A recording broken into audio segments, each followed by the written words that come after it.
சோதனைகள், டெம்டேஷன்ஸ், இப்படி ஒரு சோதனை வந்திருக்கலாம் அப்படின்னு நம்ம இயேசு கிறிஸ்துவோட வாழ்க்கையில இருந்து நம்ம பார்க்குறோம். அதில் ஒன்று வந்து, என்னுடைய சொத்தை பிரித்து தரதுக்கு ஹெல்ப் பண்ணுங்க அப்படின்னு சொல்லி இயேசு கிறிஸ்து வந்து ஒருத்தர் கேட்குறாரு.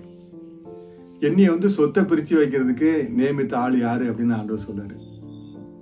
இந்த உலகத்தில் உள்ள சாதாரண விஷயங்களுக்காக என்னுடைய பேரை பயன்படுத்துறியே அப்படின்னு அவர் சொல்றாரு. நான் வந்தது பரலோக ராஜ்யத்தை பற்றி சொல்றதுக்கு, நீங்கள் வந்து நிலத்தை பங்கிட்டு கொடுக்கறதுக்கு பஞ்சாயத்து பண்ணுறது என்னை கூப்பிட்றீங்களே அப்படின்னு ஆண்டவர் சொல்றாரு. நம்ம வாழ்க்கையிலையும் கடவுளுடைய பேரை எதுக்கெல்லாம் பயன்படுத்த சோதிக்கப்படுறோம். கடவுள் எனக்கு இப்படி சொல்லிட்டாரு, என்னை உணர்த்திட்டாரு, எனக்கு ஒரு காட்சி கொடுத்தாரு, நீங்கள் என்னை இதுக்கு செய்யுங்க அப்படின்னு நம்ம போய் கேட்குறோமா யார்ட்டையாச்சும்? அப்படி உண்மையாகவே ஆண்டவர் சொல்லியிருந்தாலுமே கூட நம்ம வந்து ரொம்ப கவனமாக இருக்க வேண்டியிருக்குது. கடவுளுடைய பேரை பயன்படுத்தி கடவுளுடைய ராஜ்யத்துக்காக செய்யலாம். உலக பிரகாரமான விஷயங்களை செய்கிறதுக்கு கடவுளுடைய பேரை பயன்படுத்துறது ரொம்ப கவனமாக நம்ம இருக்கணும். அது ஒரு பெரிய சோதனை. தப்பிப்பதற்கு, ஜெயிப்பதற்கு வாழ்த்துக்கள்.